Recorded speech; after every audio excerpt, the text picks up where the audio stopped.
4-2 loss today. The away end. How you doing, Alex? The away run comes to an end. Bad today after in a winning position. Yeah, that's what felt the worst. The worst part is probably the away run, and then we've got some big away games coming up as well. You know, in the Champions League, we've got Villarreal and Atalanta away after the home game in the week. We've got Chelsea away at the end of next month. They're looking just as good as the other teams, and it's just going away and getting results. Liverpool today, 5-0, and we're coming in and losing. Yeah, Leicester are a good team. They needed the result, but we needed it. And I felt like we didn't show much of that in the second half. I feel like it was kind of fading away. So I'm not sure where to go from here. Maybe like I was saying earlier, Rashford could be a positive, getting that balance in the side, but we'll see what happens. What can you say? Can't even say anything. We can't. We just have to take it on the chin, don't we? And that's the thing that hurts. I mean, look, Leicester fans, Leicester played really well. They did what they needed to do. Every time they went forward, they looked dangerous. But like you said, Marcus Rashford coming to us.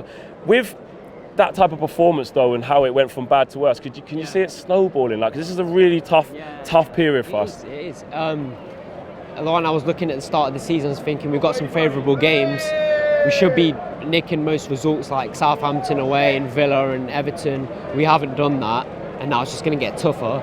I mean, I have seen Ole perform well under pressure, but I'm not sure. It didn't look like it today, and you know it's only going to get tougher, and we need to see if he can prove it now. You know, this is the tough because he's got his squad essentially. He's got to prove it, exactly. There's no excuses, nowhere to hide. People around me were talking about Ronaldo today, talking about how, you know, we've got to play in a certain way if we want to get him involved, and we couldn't get him involved today. Did you see some issues there in terms of how to get the best out of Ronaldo?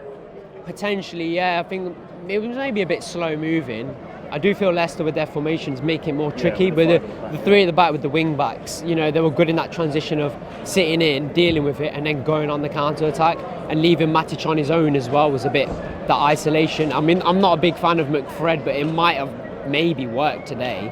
But I mean, McTominay looked good when he come on as well, a bit energetic, but it's just that midfield balance again. It's never right, no matter who plays it. It's missing, and it leaves a question: should Donny be in? Should Jesse start? I mean, Greenwood scored today, so I can't really say anything against that. But maybe I was thinking originally Rashford on the left, Sancho on the right could work, but Greenwood's performing. So, and that's another big thing actually. I don't think anyone knows the best 11. No. Ole doesn't know his best 11. Keeps changing, exactly. Keeps changing, yeah. With Harry Maguire today, played poorly. He did. Was he rushed back for you? Yes. Didn't look at it at all, did he? I didn't hear anything about him being ready. You know, Ole didn't say. Ole said he's only just touched the grass yesterday. Yeah. And I know he has a big reliance on him. He's the captain. You know, last season I didn't see him get dropped a lot or rested a lot. That's probably been the proof today that he hasn't. And he might not be as good, but you want them fit players in. But he got minutes in for Ivory Coast as well, so it kind of makes you think. Why is he not playing? Yeah. And can you really afford to get another centre back in? No. We've got to start getting it right. We're spending a lot of money. Varane obviously wasn't there today. From set pieces today, the defending at times. One thing a lot of United fans have been saying in and amongst it is that, you know, we haven't been conceding from set pieces. Is it coincident as soon as Varane's not there, we just literally capitulated from some set pieces? That was literally the case. I think Aston Villa as well, Maguire was injured. We conceded from the corner directly because maybe Varane was on his own. I think we need two big people in there. I don't think Lindelof was bad today, but he just lacks that aerial threat. Maybe Maguire and Varane in there deal with that, because we haven't really seen us concede directly from corners when they're both in there.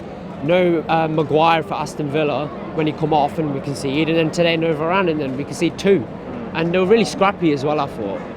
Really scrappy. Pinball in there, wasn't it? So I'm just deflated. Even having to talk about the game, ask you guys question, and everyone just feels deflated. Just to finish off, can Ole turn this round? We're in a bad patch of form. There's a lot of questions here. Can he turn this round? I'm hoping he can. I know a lot of people are divided with Ole in, Ole out. I am Ole in. You know, we've been better under him, but it's that next bridge of a gap. Like the final last year should have won that. Like there's that tiny bit of a gap. Can we get to that last little bit? I hope he can.